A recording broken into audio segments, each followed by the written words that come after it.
Hi, I'm Gordon Burkell from Filmmaker U. At Filmmaker U, we create courses for film professionals to deepen and diversify your existing skill set. You can learn more at filmmakeru.com and always follow us on Twitter at filmmaker_u. Every week, we interview a film professional to discuss their work, and this is made possible by our sponsors, OWC. For more information on how they can assist you in your filmmaking needs, go to owcdigital.com. And this week, I'm joined by editor Michael Knue, whose work includes Yellowstone, Jessica Jones, Daredevil, and also a personal favorite, Spawn. Welcome to the show, Michael. Thank you very much for having me. I guess, well, I do want to ask you about Spawn, because that was very early in the effects, and they had a lot of VFX work, but it was also, if I remember correctly, a low budget. So how did you guys tackle that? Well, first of all, through a lot of begging, but the producer trio producer director trio were visual effects people from up north, and so they found ways to kind of beg and cajole. There did come a point at which it was with New Line Cinema and Bob Shea. It was a very, because he was this kind of very independent filmmaker, or I should say studio filmmaker. They were just becoming a major studio at that point. I remember that the Clint, one of the producers, went in to basically pitch to Mike DeLuca and to Bob that they needed to spend another couple $1 million. And Bob he didn't mind watching people sweat, but at the same time he wanted his worth from the dollar. And in fact, in the end, both he and Mike kicked in whatever the figure was, $1 million or $2 million. But in modern terms, and certainly in visual effects terms, that's a pittance.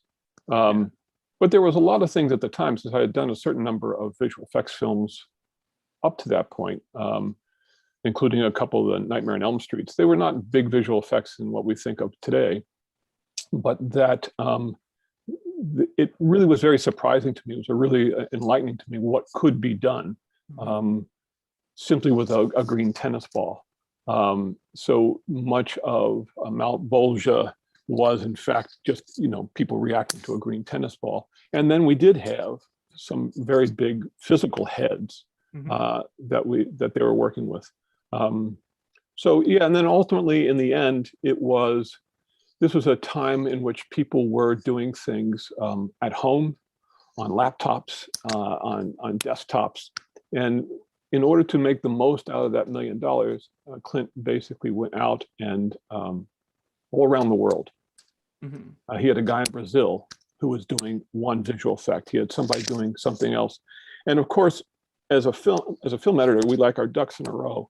But with all these different people doing things and sending things over the internet to us, then once we got the visual effects, I was ardent about making sure that it fit what we expected, because the counts could be shifted, things could get very wobbly. And so I did spend, as we were trying to get ready for release, I spent the longest day in my career, which was a 42, 46-hour day. Wow. In which what I did is we were transitioning from digital to film, so we were releasing on film. So I was getting film product, cutting it into the work print on a moviola, on a stand-up moviola, and then we would send it over to the producers to look at it. They would then tweak it once again.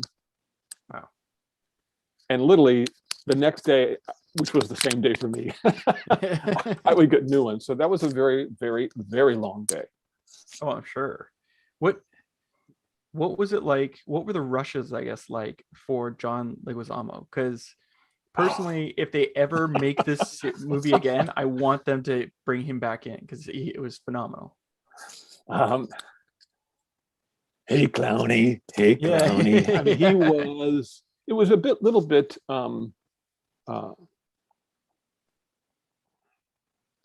he was constantly ad-libbing. Yeah. And that was perfectly fine, because he was really terrific. And in fact, the moment at which, it's an interesting thing with all the visual effects that is involved. There were these moments, and I find this also with with James Wan, there are certain moments they want to be real, done without a cut.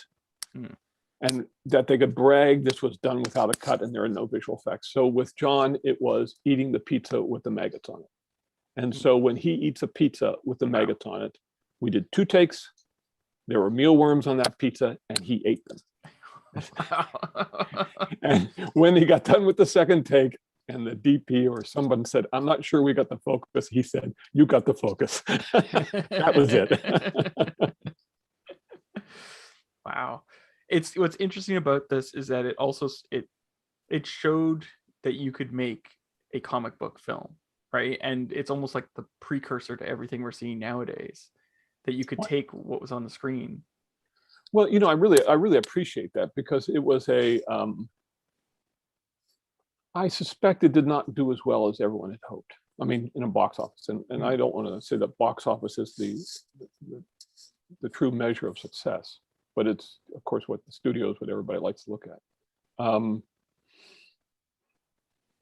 They pushed the envelope. There were a lot of things that I did, as I say, in visual effects as ways of trying to save money, that ILM, who did some of the visual effects for us, and of course these guys came from ILM. Yeah.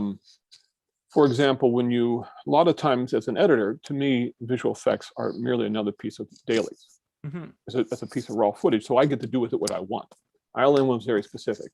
You can't take, let's say, a visual effect that they did and cut it in half or cut it in 3 pieces and keep intercutting. They wanted to see that as 3 different visual effects. Now maybe things have changed in the past 20 years, 25 years. But for me, especially working on films like The Hidden, where those visual effects, what few we had, were literally, you know, where you would see one cell and you'd have to sign off on a cell and the next one. There were many times that we would, in order to just afford what we wanted to afford, I would presume that the cut was going to be something, but I wanted to give myself a certain amount of fudge room. So I would think of it as, like I said, a daily. So if a monster had to do some kind of weird motion, I would encourage the visual effects to do it like it was a shot, as if that creature literally existed there. And then when I got that visual effect, then I would cut it however I felt the need to cut it. And that is very restrained now. I mean, especially when I look even at the work I did at Marvel with Daredevil and Jessica Jones. I mean, there was very much of I'd be on another episode or even another series before I'd find what the visual effect finally looked like. And that was somewhat disappointing. Not that it was bad. The visual effects were great. It's just that, if I knew we were going to do that, I would have cut it differently. Well, and you mentioned Daredevil and Jessica Jones. I think Daredevil in particular, they both have some amazing fight scenes. What can you tell us? Because we have a lot of young people watching this show who want to get into post or want to get into editing. What were some of the techniques or ideas you sort of learned or knew going into working on a show like that for fight scenes? It's a funny thing, because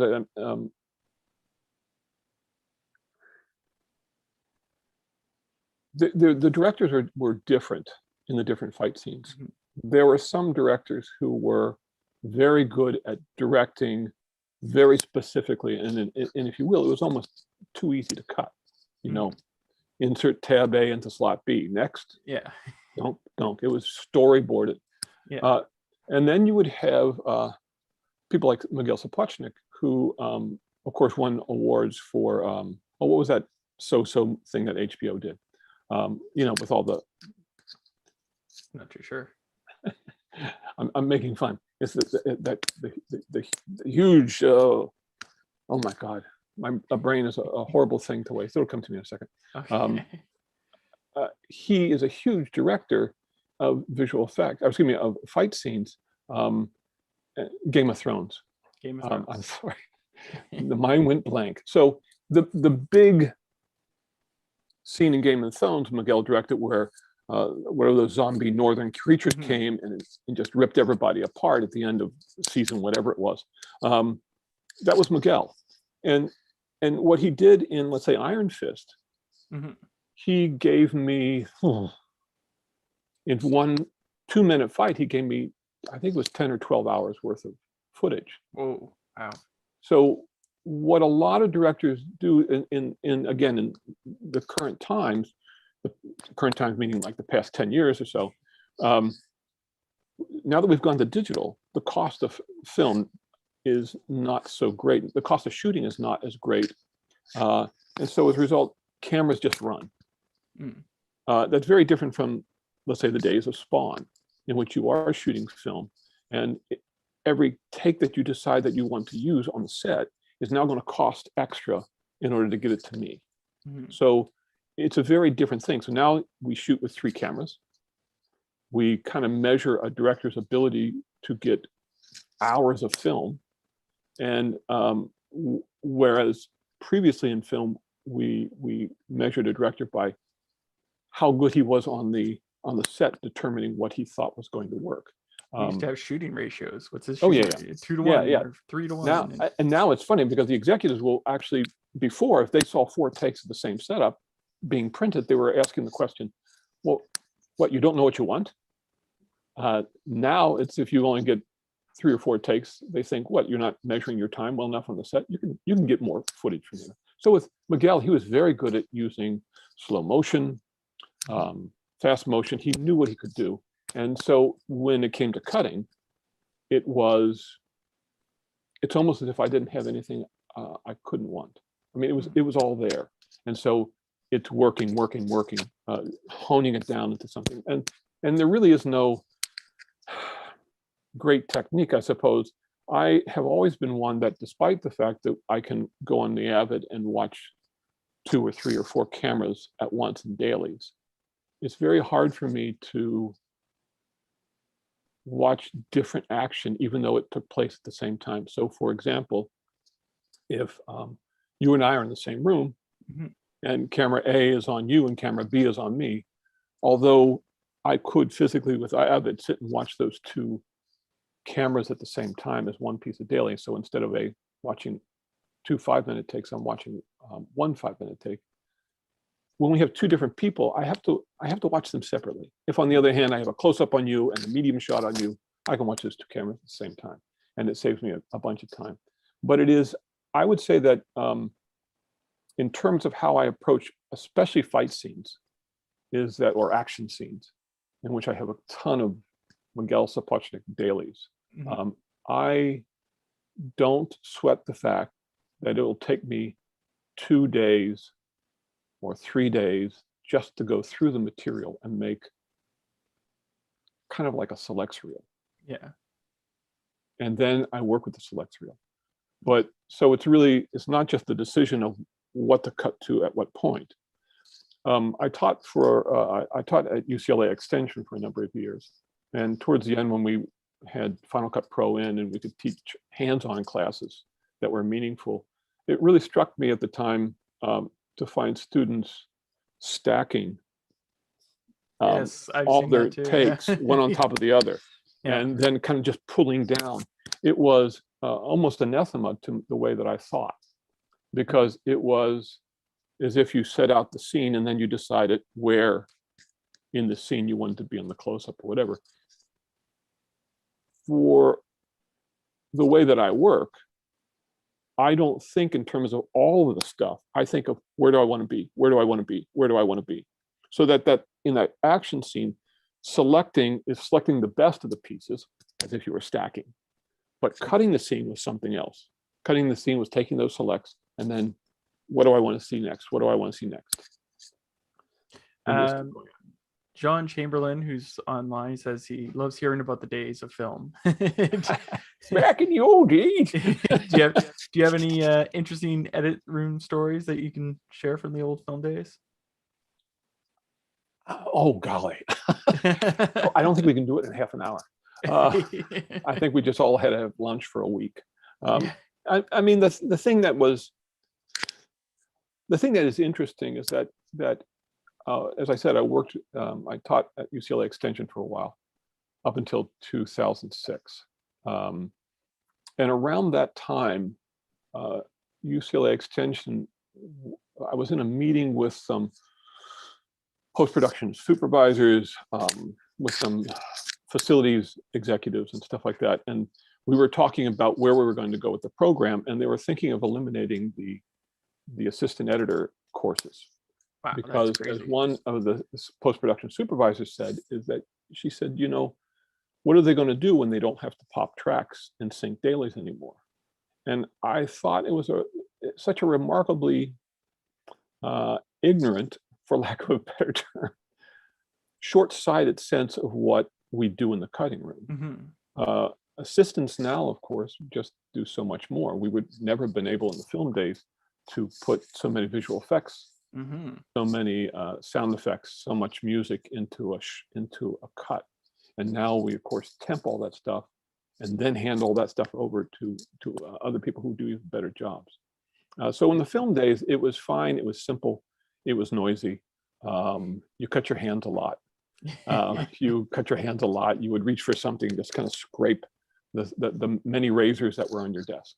And but it was fun. It's the way it is. I think it's so much. It's so much different now in terms of how the mechanics of it. That said, the mental process, at least for me, is exactly the same. Well, it's so interesting that you mentioned that, because like I remember watching, because I just came in at the tail end of film, and so I caught like 1 or 2 projects on film, and then everything was digital. And it's just crazy to think that like when you were working on film, you would leave in just a blank piece of film and show it to the producer, the director, and be like, yeah, something's gonna be there. Or you draw on your fade with the crease pencil and be like, don't worry, it's coming. Well, it's funny because thinking of the hidden, there's a point at which our alien zapped somebody with a little ray gun, and that was going to be a very cool effect, or so we thought it would be. And so for the longest time, I just scraped where the ray was going to go. And of course, it was like a little piece of scraped animation. And so when he would do this in the cut, you would see this little light thing kind of going coming out of the front of his gun. And it was the only way that we could get it across. Yeah. That said, we also, even in the early days of doing Spawn in the first couple cuts, we found ourselves without, we were showing it on film to audiences, or to select audiences, or to producers. And in that case, there were very many times in which you would show, let's say, a picture of John Leguizamo and the green ball. Yeah. And written underneath it would be, Malbolgia does this. Or we would take a visual effect that was very temporary and then have it transferred to film so that we could cut it in. And it was always just very ratty looking. Yeah. So, I mean, in some ways, the difference was, if you would, and I know this is going to sound pejorative, but it required not just editors and directors to have imagination, but it required producers and executives to sit and watch a film with an imagination of what something would look like. And in fact, never really know what it was going to look like until the very end. That said, James Wan, truly one of the best filmmakers around. We were at this point at which there was a big kerfuffle at Universal. We were making this movie, and we had bookends on silence, opening and a closing, that was shot, and we were very unhappy with it.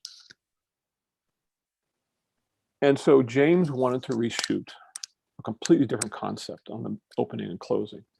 But as I said, they were going through all sorts of management changes at Universal at the time. We couldn't get anybody to talk to us.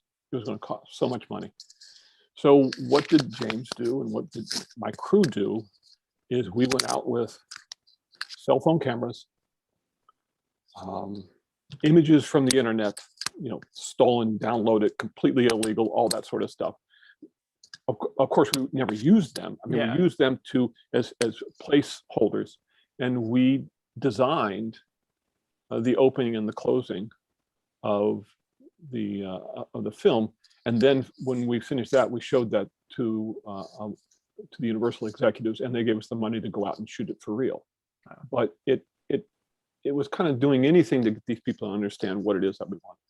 So yes, many times there's storyboards, many times it's a lot of things like that. Now, Maya online wants to know, what do you think, in a nutshell, how defines a great editing, or defines great editing? If you see a film that is well cut, you know one of two things.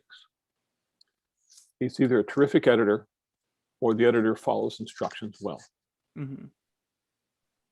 If you see a movie that's very badly cut, you know one of two things. Either the editor is a bad editor or the editor follows instructions well.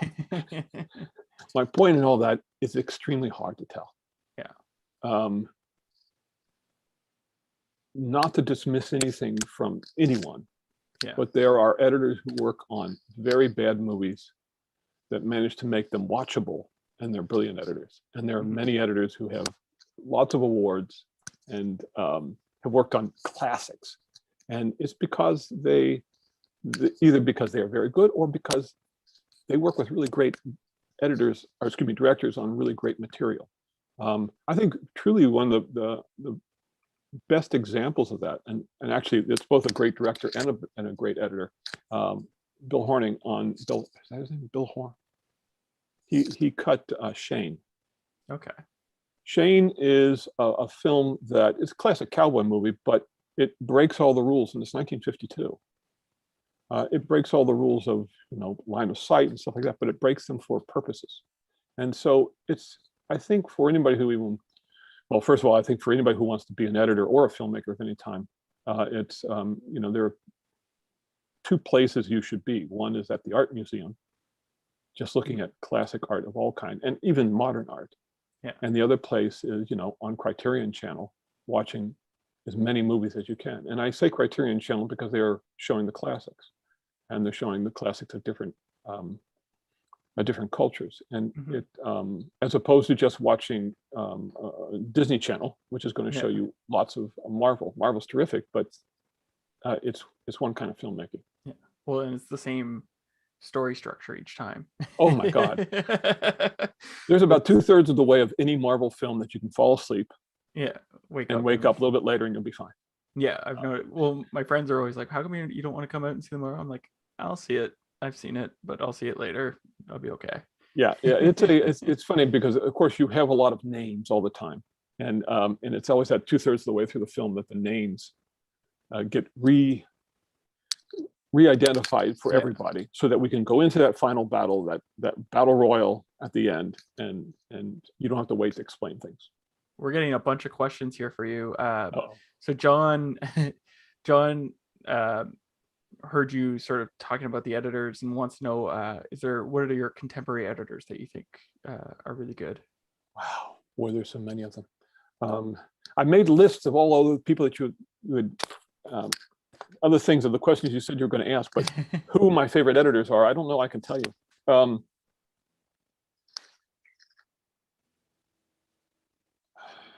Her name is Sarah something, and she cut a movie that, albeit is probably about 15 or 20 years old, called The Limey. Steven Soderbergh directed. Brilliant cutting. It's brilliant cutting because of the structural differences.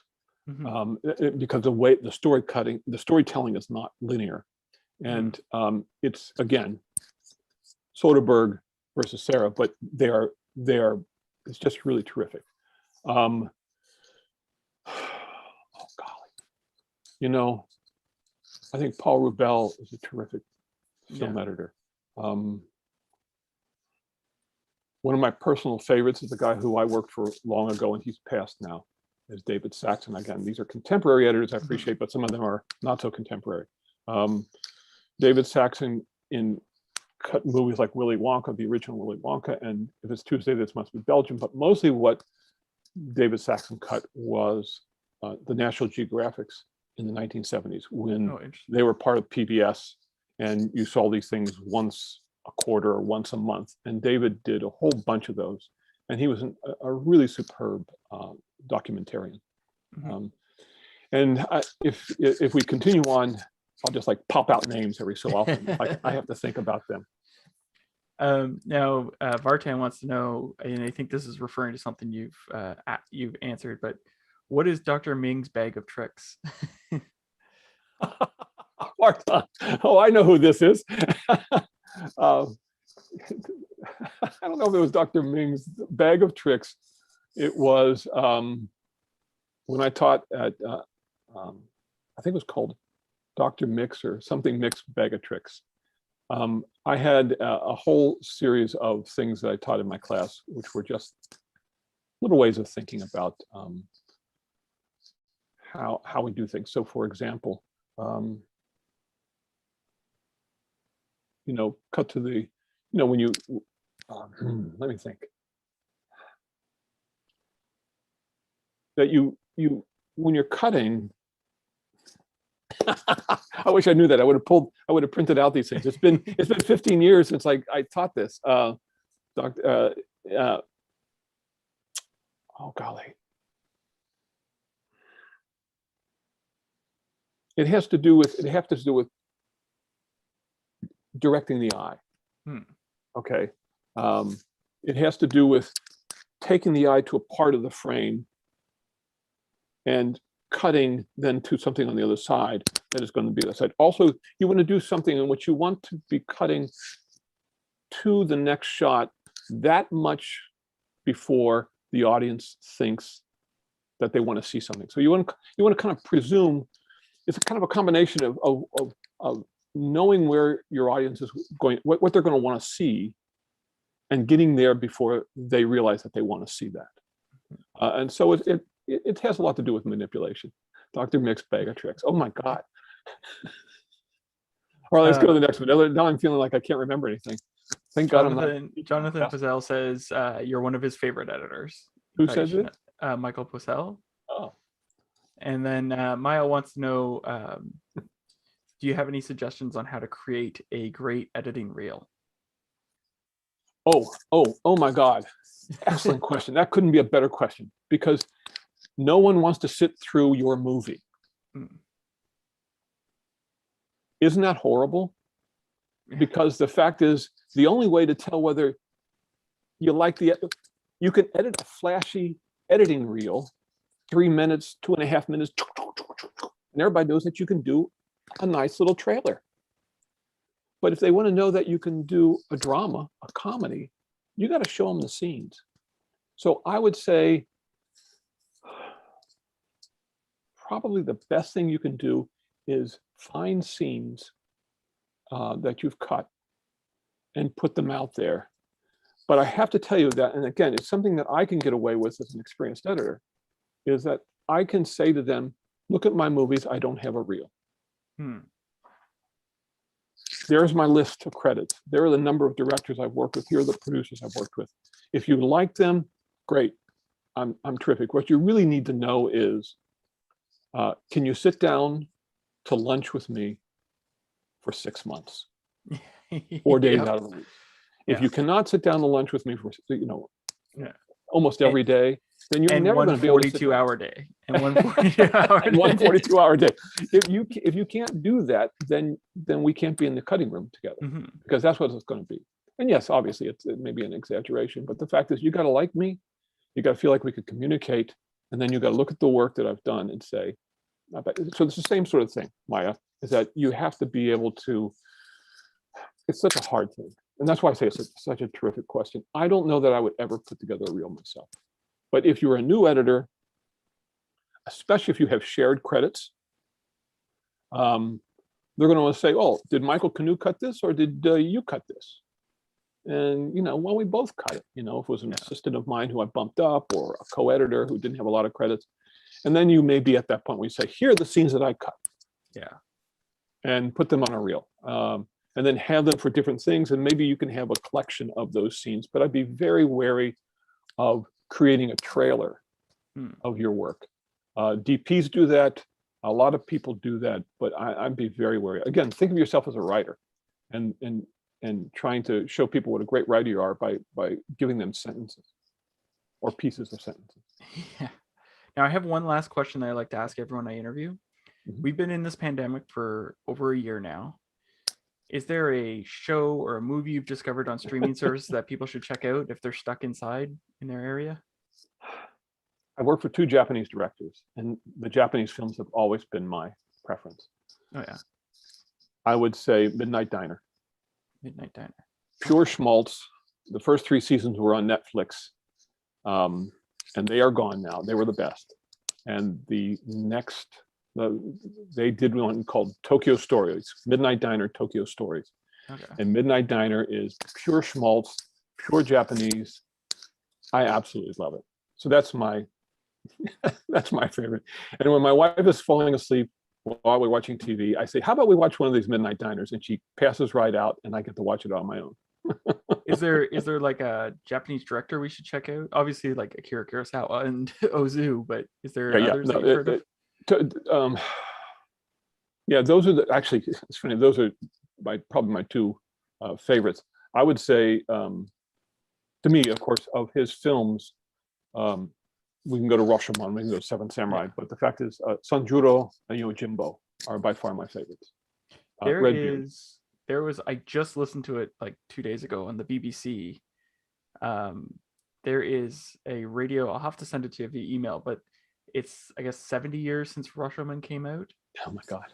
And so they do a whole examination from the original short story written in 1920 before the bombs were dropped in World War II up to it, and exploring like how Akira Kurosawa changed it and altered it and made it his own. And it's fascinating. Well, it's funny. It's sometime if you want to look at The Ring, at the Japanese film Ringu, Hideo Nakato's film, read the book, and you'll see what a truly great director Hideo is, because the film that he makes from that book, they are the same and they are remarkably different. Yeah. And the difference is one of palatability and impression. And the book is hard to read sometimes, but the movie is very impressive and very scary, of course, but really impressive for the right reasons. Well, that's interesting because that's very similar to Rashomon, because like they changed a bunch of stuff from it's a short story. Yeah. And it's very fascinating. Yeah, and also the thing that's funny, because I mean, you talk about the Limey and Rashomon, these are both nonlinear ways of telling a story. I finally watched The Irishman last night. And it's the same sort of thing. It's Redbeard, Kurosawa's Redbeard, and The Irishman have similarities. That is to say, they're stories within stories within stories. And it's always that pulling back and trying to make a decision as to how you're going to tell that story, what you're going to see at the time that you want to see it. We don't have to have a linear quality to the time frame. We don't think in terms, we don't remember in terms of actual linear time. We remember in terms of subjects and ideas. And so as an editor, you have to be willing to think in those terms. Unfortunately, it's also a director's, at that point, you can't separate the director from the editor. They're kind of the same. Well, thank you so much for letting me interview you. Well, thank you for having me. And that's it for this week. Make sure to check us out at filmmakeru.com. And of course, you can also follow us on Twitter at filmmaker_u. And I'd like to thank again, Michael, thank you for joining us. And of course, our sponsors, OWC. Go to owcdigital.com for all your filmmaking and computer needs. I'm Gordon Burkell.